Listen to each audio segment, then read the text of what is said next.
보아스는 룻을 아내로 맞이하였다. 그 여인이 자기 아내가 되자 그는 그 여인과 동침하였다. 주님께서 그 여인을 보살피시니 그가 임신하여 아들을 낳았다.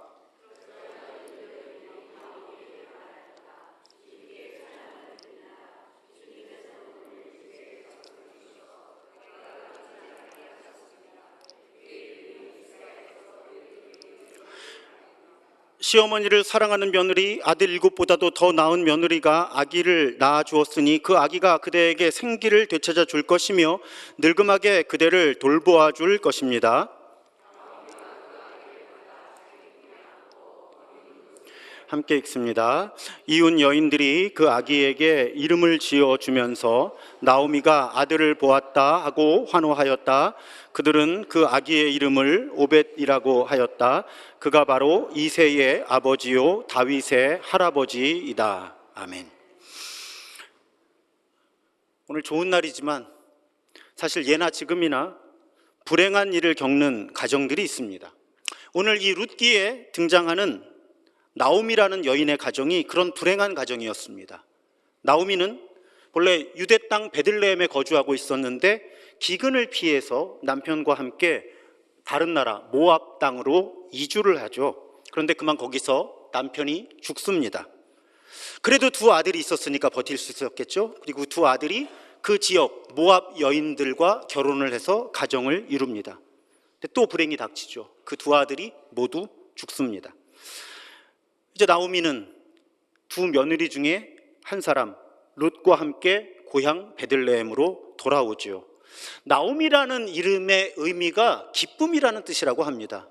나오미가 고향에 돌아왔을 때 고향 사람들에게 자기 이름을 마라라고 바꿔달라고 하죠. 바꿔 불러달라고. 마라는 괴로움이란 뜻이에요. 이 여인의 마음이 어땠을까? 자기 본래 이름이 기쁨이라는 뜻이었는데 불행해져서 고향으로 돌아온 다음에 이제 나를 기쁨이라고 부르지 말고 괴로움이라고 불러달라고 말할 때 이 여인이 얼마나 속상했을까 하는 생각도 해보게 됩니다. 그리고 얼마의 시간이 흘렀을까요? 오늘 본문은 시어머니 나오미와 며느리 룻에게 일어난 변화를 기록하고 있습니다. 큰 변화가 일어났죠. 그림에 보면 둘이 넷이 되었습니다. 룻이 결혼을 했고요. 그 가정에 아들이 태어난 거예요.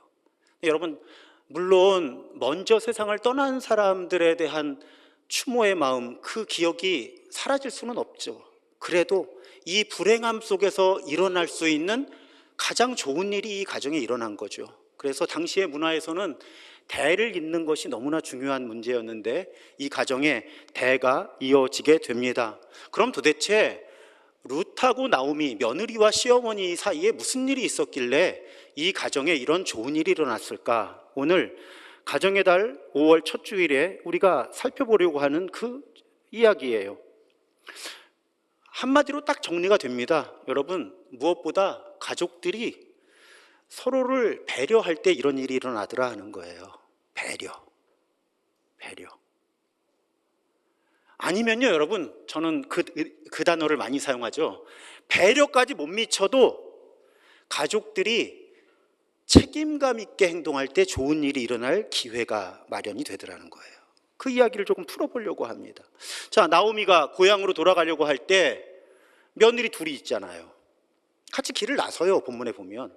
그런데 나오미가 며느리들에게 떠나라고 하죠. 너희 살 길을 찾아라. 나 따라서 다른 나라 가서 어떻게 살아? 너희들 젊으니까 우리 언어로 하면 친정 돌아가서 거기서 새 출발해. 자, 시어머니는 며느리들을 배려하죠. 며느리 하나는 처음에는 따라가겠다고 합니다. 그러다가 이제 설득이 돼서 자기 친정으로 가죠. 근데 룻이 시어머니 나오미를 따르겠다고 했을 때 한 이 말 아주 유명하죠. 1장 16절 보면 그러자 룻이 대답하였다. 나더러 어머님 곁을 떠나라거나 어머님을 뒤따르지 말고 돌아가라고는 강요하지 마십시오. 어머님이 가시는 곳에 나도 가고 어머님이 머무르시는 곳에 나도 머무르겠습니다. 어머님의 나라, 결례가 내 결례이고 어머님의 하나님이 내 하나님입니다. 근데 여러분, 이 다음 절도 아름다워요. 어머님이 숨을 거두시는 곳에서 나도 죽고 그곳에 나도 묻히겠습니다. 죽음이 어머님과 나를 떼어놓기 전에 내가 어머님을 떠난다면 주님께서 나에게 벌을 내리셔도 달게 받겠습니다. 혼인서약을 생각나게 하는 정말 효심 가득한 고백이죠. 그리고 여러분, 오늘 우리 함께 봉독한 본문에서 주변 사람들이 시어머니 나오미에게 룻을 뭐라고 부릅니까? 시어머니를 사랑하는 며느리, 아들 7보다도 더 나은 며느리. 얼마나 룻이 한결같이 어머니를 잘 섬겼으면 주변 사람들이 그렇게 불러주는 거예요. 자, 그렇게 두 여인이 베들레헴으로 돌아옵니다. 사실은 룻이 얼마나 막막했을까요? 뭐 언어와 문화도 달랐을 거고요. 여자 둘이 오늘날의 형편에서 사실 살기 쉽지 않은 상황이잖아요. 오래 떠나 있었고 어떻게 살았을까? 할 수 있는 게 하나밖에 없었죠. 추수철이었습니다. 이제 밭에 나가서 추수하다가 흘린 곡식 이삭을 주워서 그걸로 둘이 먹고 사는 거죠. 아주 극빈자의 삶입니다. 그래도 룻은 최선을 다해서 부모에 대한 자녀의 책임을 다합니다. 책임을 다하는 거죠. 자, 시어머니 나오미 역시 본문을 쭉 제가 어제 카카오 메시지에서 룻기 4장인데 다 읽어오시면 좋겠다고 말씀드렸잖아요. 시어머니도 계속 궁리를 하는 거예요. 어떻게 하면 저 며느리가 새로운 삶을 살 수 있을까? 아주 모색을 해요. 그 길을 찾습니다. 그렇게 시어머니와 며느리가 서로 배려하다가 보아스라는 남자하고 이어지는 거예요. 근데 여러분, 보아스 역시 가족의 의무에 최선을 다하는 사람이었다. 저는 오늘 그렇게 말씀드리고 싶습니다. 많은 분들이 이 부분을 잘 모르세요. 그냥 보아스가 룻을 만났더니 사랑하게 돼서 그래서 결혼했다고만 이해하시는 분들이 많이 계세요. 근데 그렇게 단순하지를 않습니다. 자, 룻이 보아스의 밭에서 곡식을 줍는 일을 하다가 시어머니 나오미에게 보고를 하죠. 보아스라는 사람 밭에 갔더니 곡식을 이제 추수를 하는데 내가 이 이삭을 주어도 이걸 잘 주워갈 수 있게 도와줍니다. 그때 시어머니가 며느리에게 이렇게 말합니다. 그 사람은 우리와 가까운 사이다. 그는 집안간으로서 우리를 맡아야 할 사람이다. 이 의미를 잘 이해하셔야 되는 거예요. 이게 무슨 뜻인가? 개역 성경에 보면 기업 물을 자라는 번역이 나오고요. 히브리어는 고엘이에요. 그게 무슨 뜻인가 하면 사실 한글로 직역을 하면 구속자라는 뜻이에요. 구속자. 우리는 구속자 그러면 예수님만 생각하잖아요. 아니에요. 구약의 율법에 구속자라고 하는 법이 있었어요. 그 법의 법적인 근거가 가장 선명하게 드러나는 것이 레위기 25장 25절입니다. 네 친척 가운데 누가 가난하여 그가 가진 유산으로 받은 땅에 얼마를 팔면 가까운 친척이 그 판 것을 물을 수 있게 해야 한다. 그래서 기업 물을 자라는 개념이 나오는 건데 이런 뜻이에요. 하나님은 구약의 하나님의 백성들을 전부 한 가족으로 여기셨습니다. 확대 가족인 거예요. 모든 하나님의 백성들이. 그런데 처음에 약속의 땅에 들어갔을 때 제비를 뽑아서 사실은 재산을 똑같이 나누어 가지고 시작한 거예요. 하나님의 백성들은. 부자도 가난한 사람도 없었어요. 처음에 하나님의 나라가 그렇게 출발을 하는 거예요. 그런데 살다 보면 형편이 나빠지는 가정이 있어요. 그래서 하나님께서 나누어 주신 그 땅을 지켜내지 못하는 가정들이 나오는 거죠. 그리고 어떤 가정은 태가 끊어지는 가정도 있는 거예요. 그때 하나님이 고엘, 구속자라는 제도를 레위기에 법으로 주신 거예요. 가까운 친척부터 이 가정의 재산을 다시 회복할 수 있도록 도와줘야 되는 책임이 있어요. 또 대를 이어가도록, 그때는 계대 결혼이라고 해서 가족끼리 결혼을 할 수 있었어요. 이런 상황에서는. 그래서 가족이 대가 끊어지지 않도록 도와줄 책임을 가까운 친척 순서로 갖는 거예요. 왜? 모든 하나님의 백성들은 다 가족이니까. 그래서 룻기를 어제 다 읽으신 분들은 아시죠? 보아스가 나 룻하고 결혼하겠습니다 한다고 할 수 있는 게 아니에요. 왜? 보아스보다 더 가까운 친척이 있었어요. 그래서 보아스가 그 사람을 찾아가서 작전을 쓰죠. 불리한 부분을 이야기를 해줘서 이 사람이 자기의 권리를 포기하도록. 그리고 보아스가 그러고 나니까 이순이의 자격을 승계하게 된 거예요. 그래서 율법에 따라서, 하나님 주신 법에 따라서 룻하고 결혼할 자격, 그렇게 해서 그 가정에서 태어난 아이가 이 나오미의 가정의 대를 합법적으로 이을 수 있도록 그렇게 가족 제도 안에서 보아스는 최선을 다한 거예요. 그러니까 보아스는 단지 룻을 사랑했다거나 불쌍히 여겨서 결혼을 해주고 가정을 회복시켜주고 아이를 낳아준 게 아니라 확대 가족으로서의 자기의 책임을 다한 거예요. 이렇게 시어머니와 며느리 사이에, 또 사실은 그 가족이 아닌데 확대 가족으로서 보아스가 자기 책임을 다했을 때 하나님께서는 이 가정을 회복시켜 주실 수 있었다는 거예요. 그것이 룻기의 주제예요. 가족이 서로를 아끼고 서로에 대한 책임을 다하는 이야기, 이것이 하나님 나라의 법이에요. 이것은 여러분 신약 성경이 선포하는 가장 근본적인 윤리이기도 합니다. 가만히 제가 원고를 쭉 살펴보니까, 제가 5월 첫 주는 성서정과 본문과 관계없이 가정에 대한 설교를 하잖아요. 딱 한 주만. 작년에도 그 전에도 항상 인용하게 되는 본문이 디모데전서였어요. 여러분, 디모데전서가 어떤 책인가 하면 사도 바울이 후배 목회자 디모데에게 목회를 이렇게 해라 하고 써준 편지예요, 근본적으로. 근데 거기서 사도 바울이 후배 목사 디모데에게 뭘 강조하는가 하면, 교인들이 가족으로서의 책임을 다하게 가르쳐야 한다, 목사는. 이걸 굉장히 중요하게 강조해요. 교인들이 가정에서 가족의 구성원으로서 경제적인 책임 특히 강조합니다. 또 여러 가족으로서의 의무를 다하도록 목사는 가르치라는 거예요. 그래서 제가 그 말씀에 순종해서 5월 첫 주에 계속 이런 말씀을 드려요. 그런데 그 책임을 강조하기 위해서 디모데전서 5장 8절이 심지어는 여러분 뭐라고 기록되어 있는가 하면, 누구든지 자기 친척, 특히 가족을 돌보지 않으면 그는 벌써 믿음을 저버린 사람이요 믿지 않는 사람보다 더 나쁜 사람입니다, 이렇게 가르쳐요. 성경에 그렇게 돼 있어요.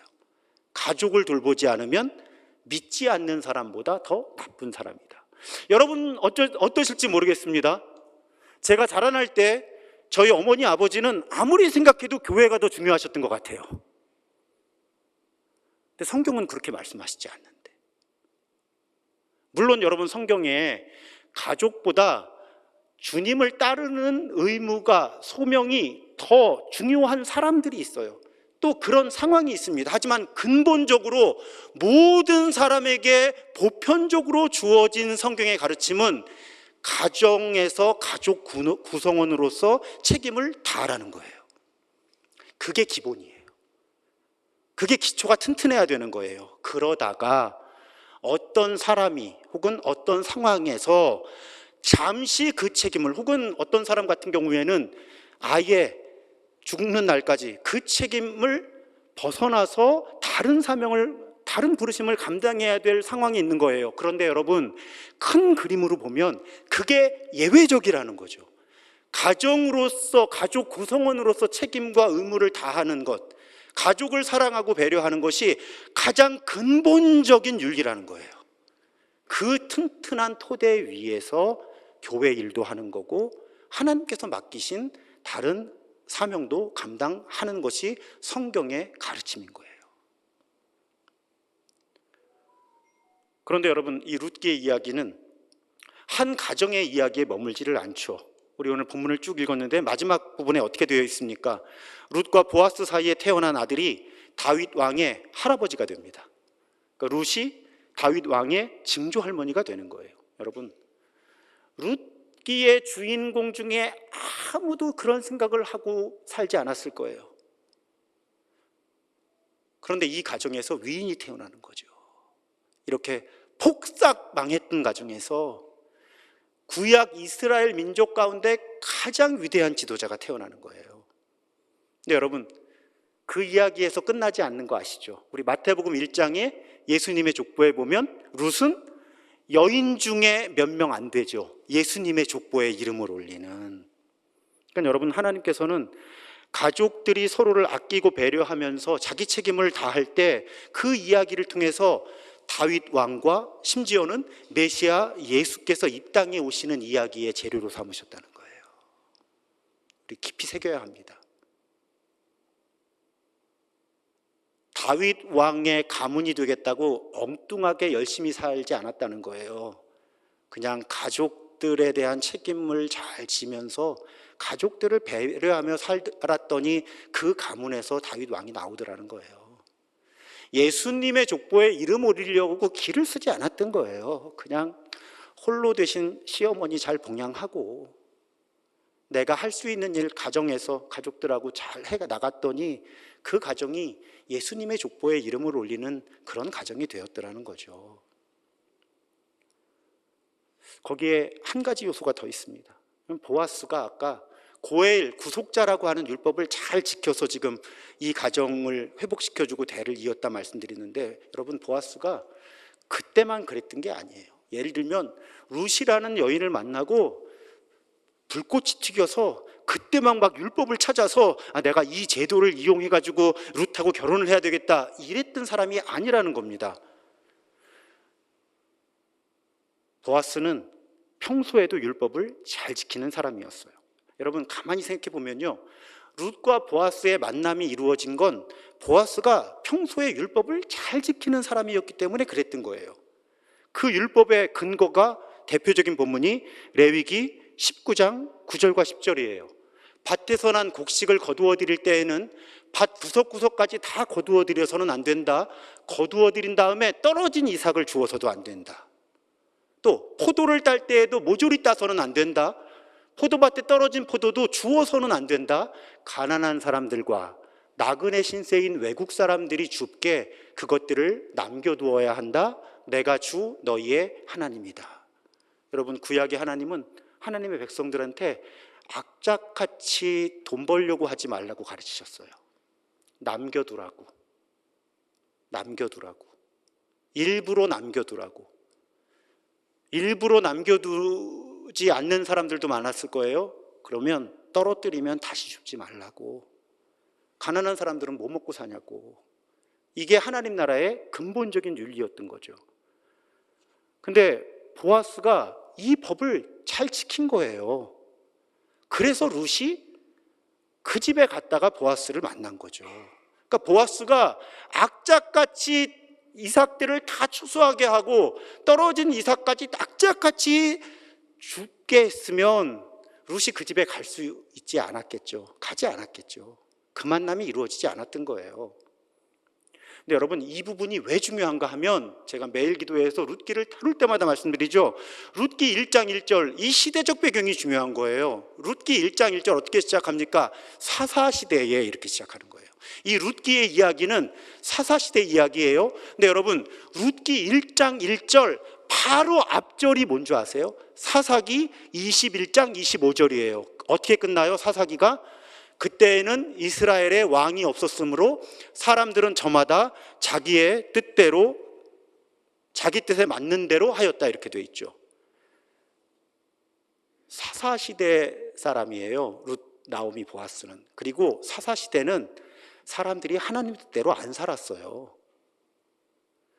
우리 사사기 읽다 보면 끔찍한 사건들이 계속 이어지죠. 왜? 사람들이 하나님 뜻대로 안 살았으니까. 그런데 그런 세상 속에서도 보아스는 하나님이 주신 법대로 살았다는 거예요. 그 또 하나의 근거가 룻기 2장 20절이에요. 룻이 저 보아스의 집에 가서 이런 일을 합니다 할 때 시어머니가 보아스 이름을 듣자마자 나오미가 뭐라고 반응을 하는가 하면 그는 틀림없이 주님께 복받을 사람이다. 그 사람은 먼저 세상을 뜬 우리 식구들에게도 자비를 베풀더니 살아있는 우리에게도 한결같이 자비를 베푸는 사람이구나. 그러니까 여러분 증거가 이제 채워졌죠. 보아스는 당시 풍조가 어떻든지 자기가 욕을 먹고 왕따를 당했든 재산에 손해를 보든 말든 그냥 한결같이, 저는 참 제가 좋아하는 단어예요. 아름다운 단어예요. 한결같다. 그러니까 보아스는 그냥 한결같이 자기 밭에서 추수할 때 대충 추수하고 떨어지는 것들 그냥 가난한 사람들이 와서 주워가게 하고 그렇게 살았던 거예요. 그렇게 살다가 룻을 만났고, 그래서 다윗 왕의 증조 할아버지도 되고, 오늘까지 기억에 남는 하나님의 백성들에게 아주 모범적인 사람으로 수천 년이 지난 지금도 기억되는 그런 사람이 된 거죠. 여러분, 자녀들에게 뭘 가르치시겠습니까? 룻기를 잘 묵상하시고요. 부모님들은, 또 할머니 할아버지들도 아이들에게 이익을 취하도록 가르치지 마세요. 그 아이들이 불행해져요. 세상도 망가지고. 적어도 우리 크리스천이면, 그리고 이런 성경을 가진 사람들이면 우린 남들이 뭐라고 하든 한결같이 하나님을 사랑하고 다른 사람들을 사랑하는 사람들이 되도록 그렇게 부모가 또 조부모가 가르치고 모범을 보여줘야 되는 거죠. 룻기의 교훈이 거기에 있는 거예요. 그래서 여러분, 저는 룻기를 좋아해요. 왜? 룻기를 읽으면 마음에 희망이 생겨요. 사사기 같은 암흑 시대에도, 그래서 정말 세상이 혼란스럽고 힘겹게 사는 사람들이 많았을 때, 아무도 하나님의 뜻에 관심을 두지 않는 것처럼 보였을 때도 묵묵하게 한결같이 하나님 뜻에 따라 하루하루를 살아갔던 사람들이 있었다는 거예요. 그리고 하나님은 그런 사람들을 통해서 하나님 나라의 역사를 이어가셨다는 거죠. 여러분, 룻기에 보면 특징이 하나 있는데요, 룻기의 등장인물들이 자기 문제를 해결해 달라고 하나님께 기도했다는 기록이 없어. 나오미가 며느리와 자기 이 문제를 해결해 달라고 하나님께 작정 기도했다는 기록이 없어요. 또 하나님이 뭔가 초자연적인 기적을 베푸신 흔적도 없어요, 룻기에는. 근데 여러분, 룻기 2장에 제가 좋아하는 표현이 있어요. 그리하여 룻은 밭으로 나가서 곡식 거두는 일꾼들을 따라다니며 이삭을 주었다. 그가 간 곳은 우연히도 보아스의 밭이었다. 우연히. 근데 또 4절에 보니까 그때에 마침 보아스가 베들레헴에서 그 밭에 왔다. 여러분, 룻기에 간절한 기도도 없었고요, 극적인 기도 응답도 없는 것처럼 보이는데, 여기 우리 숨어 계신 것처럼 보이는 하나님께서 일하시는 방식이 있는 거예요.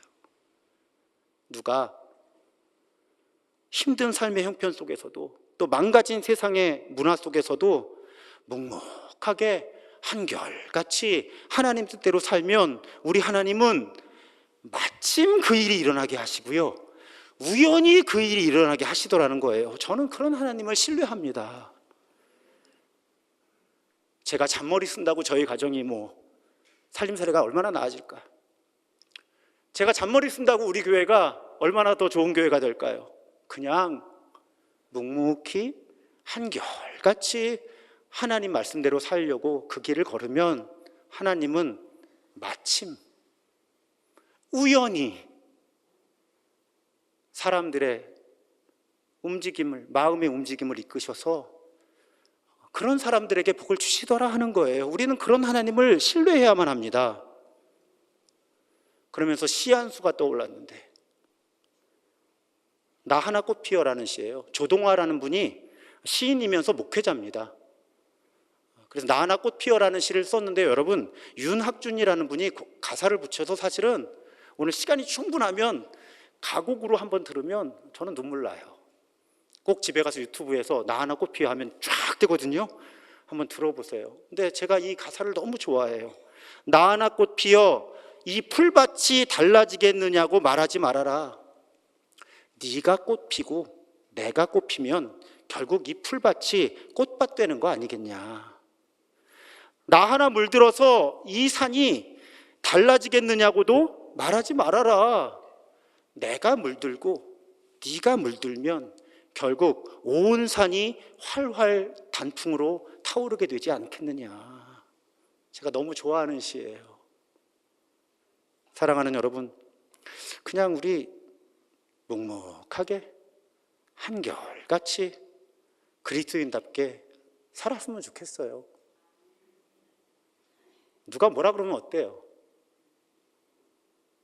손해 좀 보면 어때요? 그냥 묵묵하게 한결같이 그저 오늘 하루 선물로 주어진 은혜를 기대하면서 오늘 할 수 있는 만큼 하나님대로 살아가면, 특히 가까운 사람들, 지금 옆에 앉아 계신 분들 얼굴 한번 보세요. 가까이 있는 사람들,